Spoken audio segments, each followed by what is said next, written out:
Hello, in this video we will continue the topic of the actions of central and attacking midfielders. If you watch this video until the end, you will be able to significantly increase your goal contribution.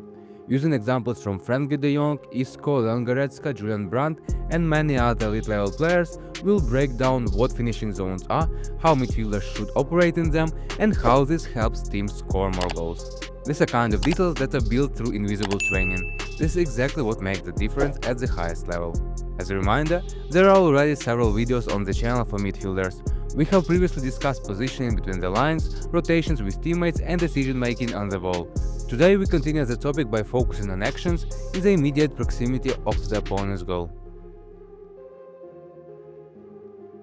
In a normal phase of play, the most relevant spaces for a midfielder are the areas between the lines and in depth, behind the opponent's defensive line.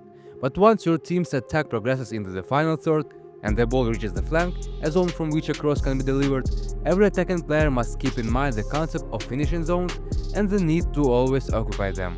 This is the area from which goals are most often scored in modern football once the attack becomes flank-oriented. This space can be divided into 4 zones.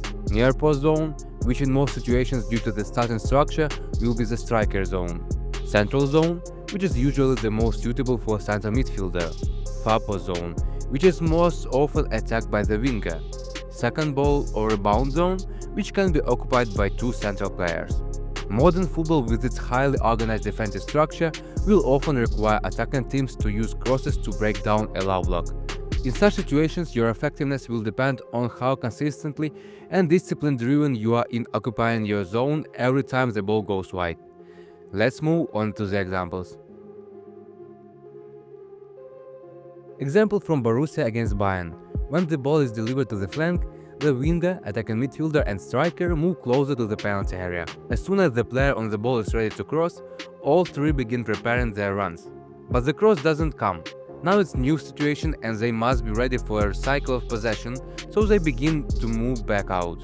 Once again, the runs into the finishing zones begin. In this example, we see that simply having a player present in each of the 3 zones already creates serious problems for the defense. A key component of successful runs into 3 zones is the intention to attack the trajectory of the ball, in other words, aggression. Look at the starting position of Isco in this moment. He is relatively far from the goal, but he recognizes a gap in the opponent's defensive line and sees that his teammate is ready to deliver the cross. His run at maximum speed allows him to beat his opponent in the air despite not having a height advantage. Another key factor is the timing of the run, which creates a dynamic advantage over the defender. The player first evaluates the space, the position of his striker, and the moment the player on the ball is ready to cross. Then he makes his run into the open central zone. Your starting position should be as uncomfortable as possible for the defender. Before the cross is ready, it's better to position yourself behind the defender, where he cannot see the moment you begin your acceleration. This movement is not an option. It must be a habit that appears every time your teammates are ready to deliver a cross into the box. Here the Villareal player makes his run immediately after the pass and attacks the box at maximum speed. Here Julian Brandt shows a more complex interaction with the striker. When the attacking midfielder and striker move in opposite directions, it creates major difficulties for defenders trying to track their direct opponents. Another important aspect of effective movement in finishing zones is coordination with the striker. Here the striker tries to hide behind the defender and doesn't attack the near post, instead dragging the defender away from the space. This creates a perfect opportunity for the attacking midfielder to arrive at the near post. This episode deserves special attention as a great example of continuity in the actions of an attacking midfielder. First, he attempts to attack depth, because the opponent's defensive line jacks compactness and his teammate on the ball has time.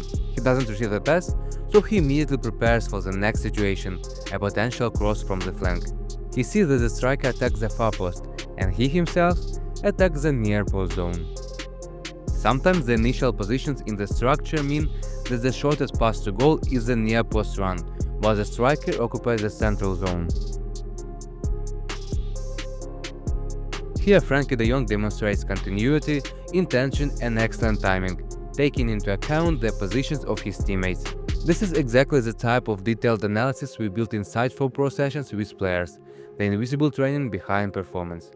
A team of professional football analysts at ForPro work one-on-one online with players, breaking down their matches and showing what drives their performance.